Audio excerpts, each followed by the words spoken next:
everyone, my name's Ellie.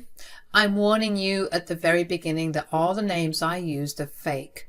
I don't want mine or my parents' identities to be released, so I use fake names. This story is about my entitled and scheming sister, Candy. She's my younger sister and has always been a spoiled child. No, my parents, Paul and Jane, were not abusive towards me, but they paid more attention to her because she was younger. In the beginning, I wasn't that concerned about the favoritism my parents showed. Hell, I loved my sister dearly and spoiled her myself. However, everything changed when my sister grew up. My parents are fairly wealthy but lived a simple life, and so did I, but my sister always wanted more. She complained about our simple lifestyle and demanded we spend more, especially on her. When we didn't budge, she started to manipulate us. She always played the victim and didn't last at any of her odd jobs. She always claimed that she had been bullied and worse.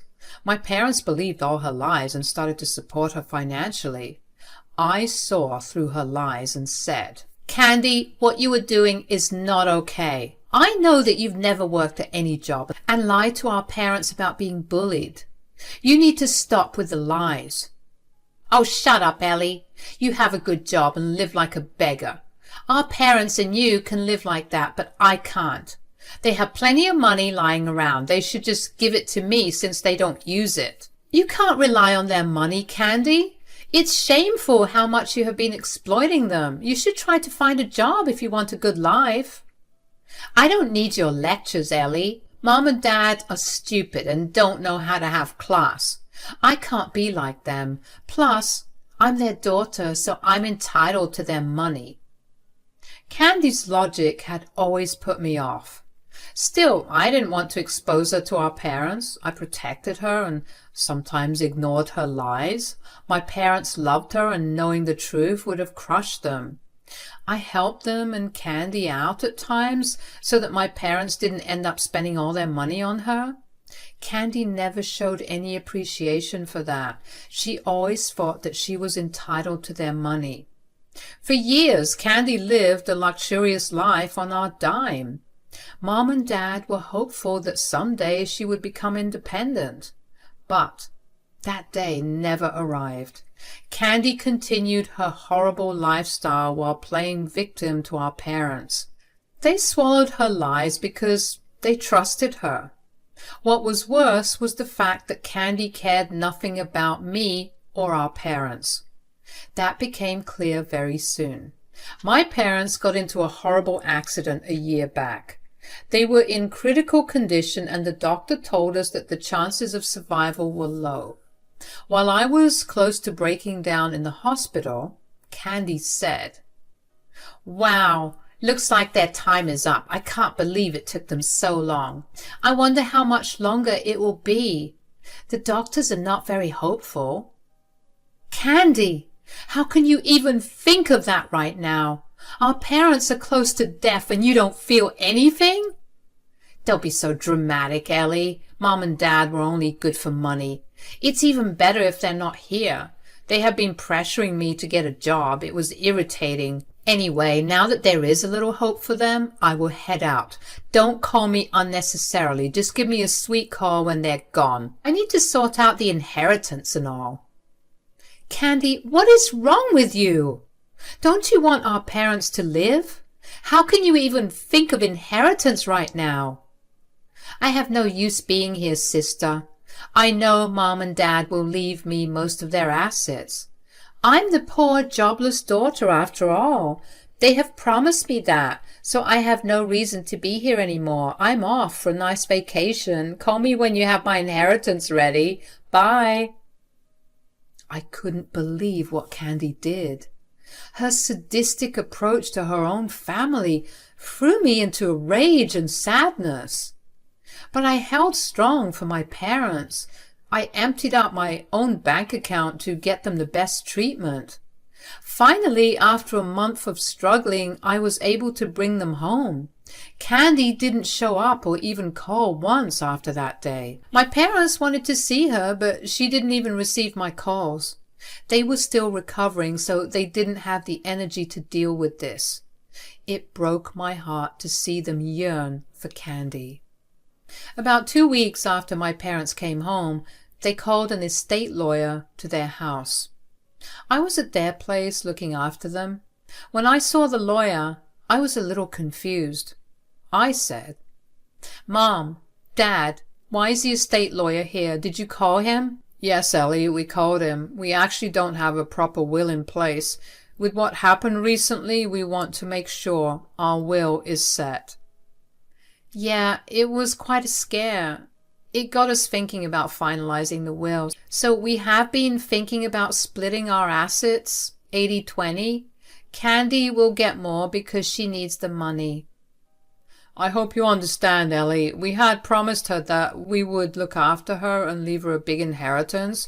She was really worried about her future when we last met her. We really think splitting equally would have been better, but it pains us to see Candy in so much trouble. She has had bad luck, my poor child. You are pretty set with your finances and won't miss the money. Hearing that made my blood run cold. I wasn't interested in my parents' money. Hell, I already told you guys how I gave them money to bail my sister out of debt. What shocked me the most was the fact that Candy had been putting ideas into their head for a long time.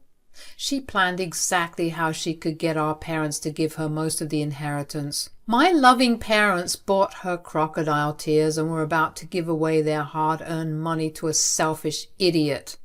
I knew that I needed to say something. After years of putting up with my parents being exploited, I just couldn't take it anymore. I decided then and there that I would end Candy's game. I needed to do this for my parents. They didn't deserve to be deceived like this.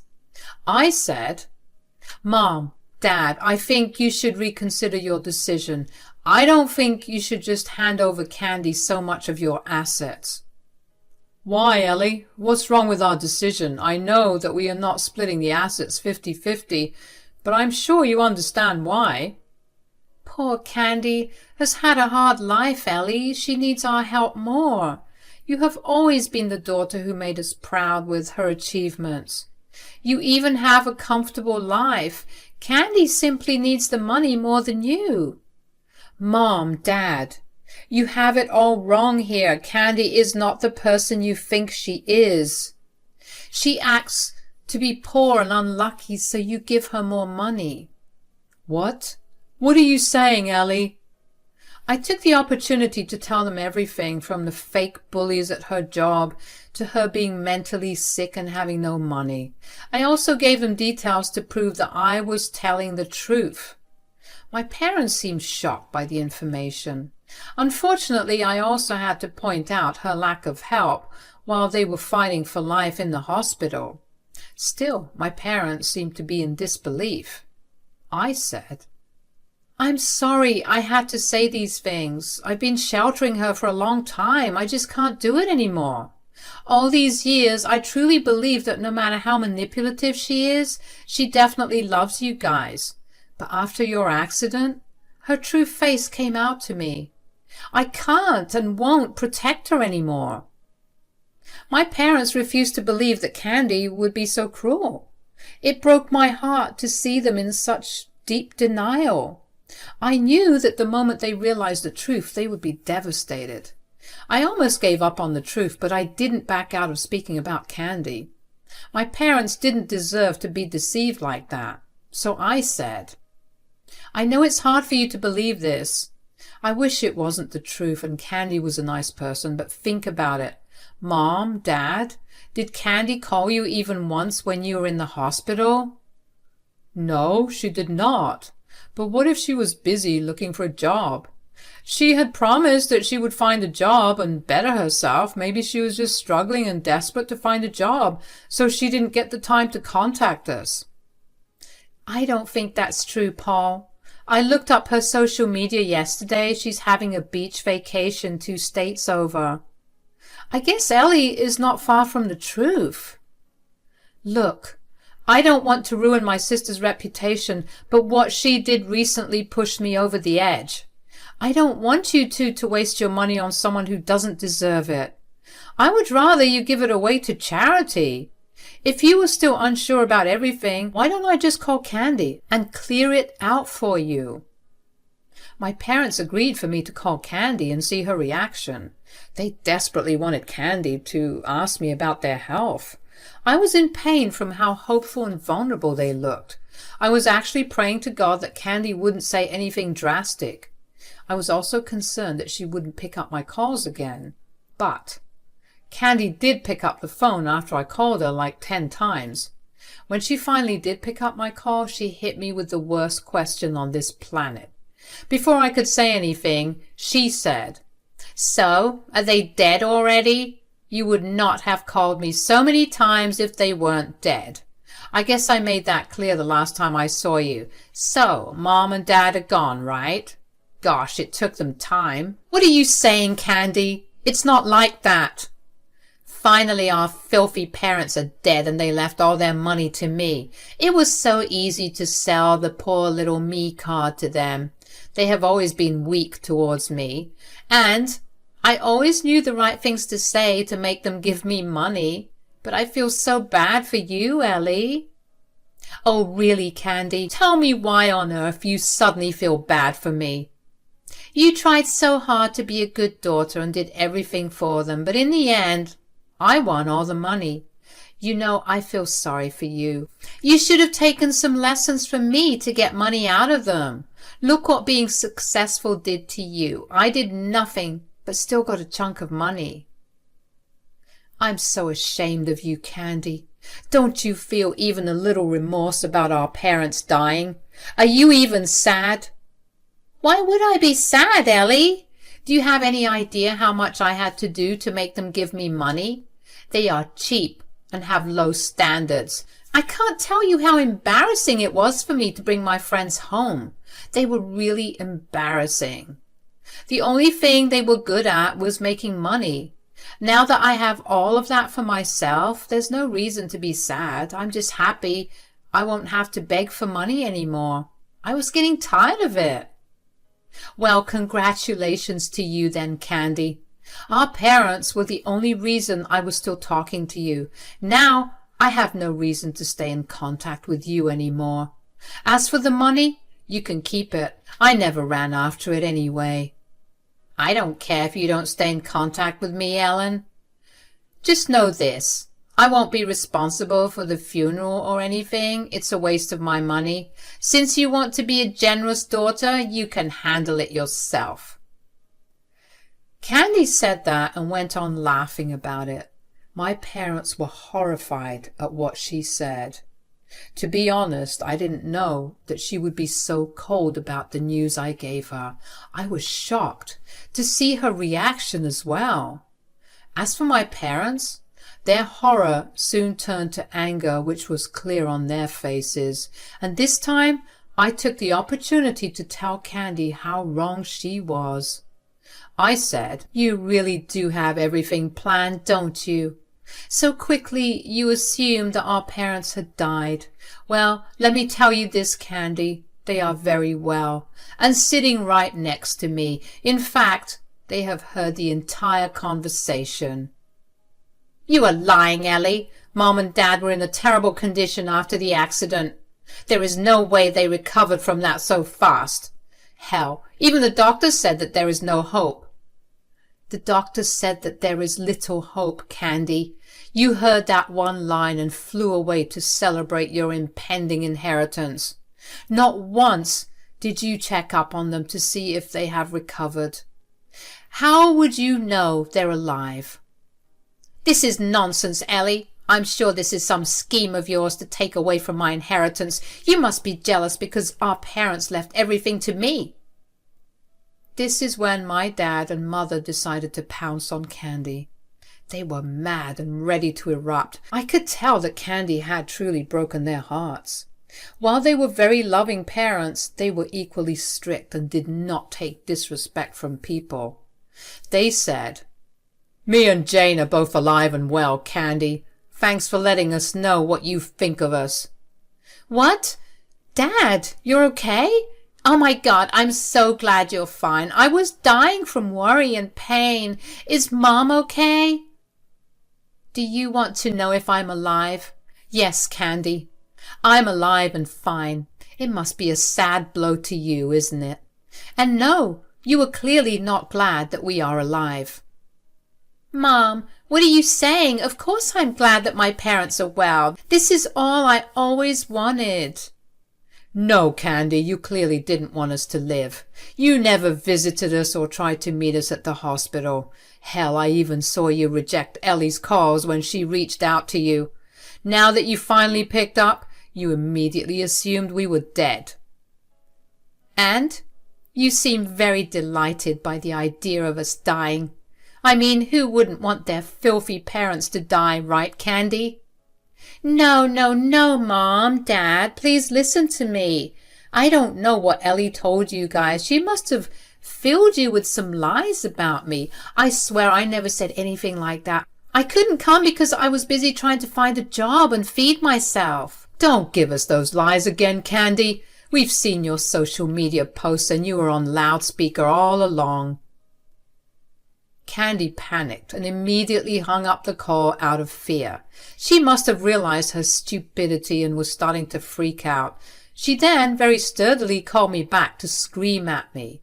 She said, "How dare you put me on the loudspeaker, Ellie? You did this on purpose. You spoiled my image to our parents. Now I will have to beg and plead with them like a beggar to get back in their good grace. You were the one who showed them the social media posts, right? I hate you. Dissing on Ellie won't do you any good, Candy. You were still on loudspeaker.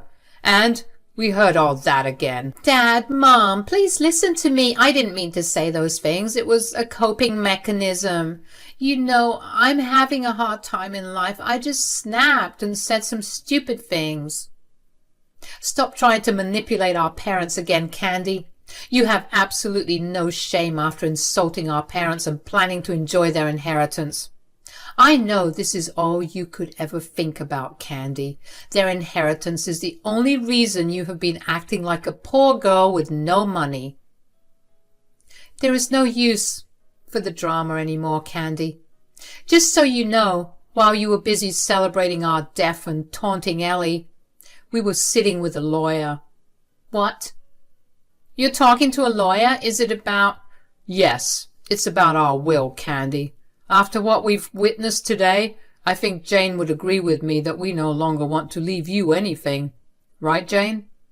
Absolutely, Paul. There is no way I would leave anything to an ungrateful child like Candy.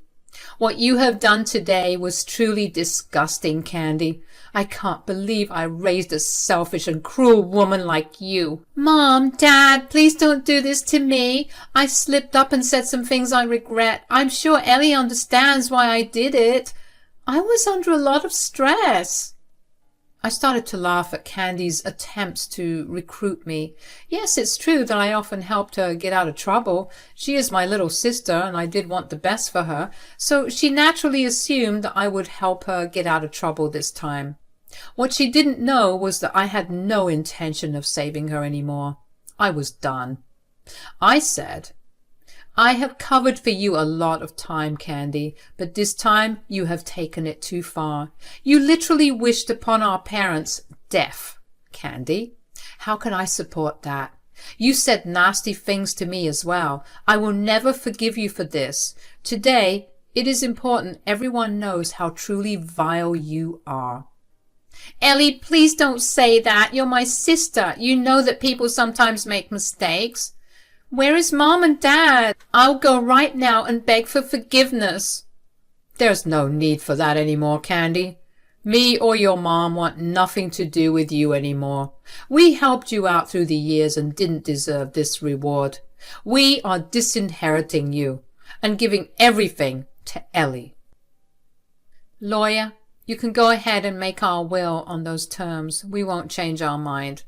Not now, not tomorrow, not ever.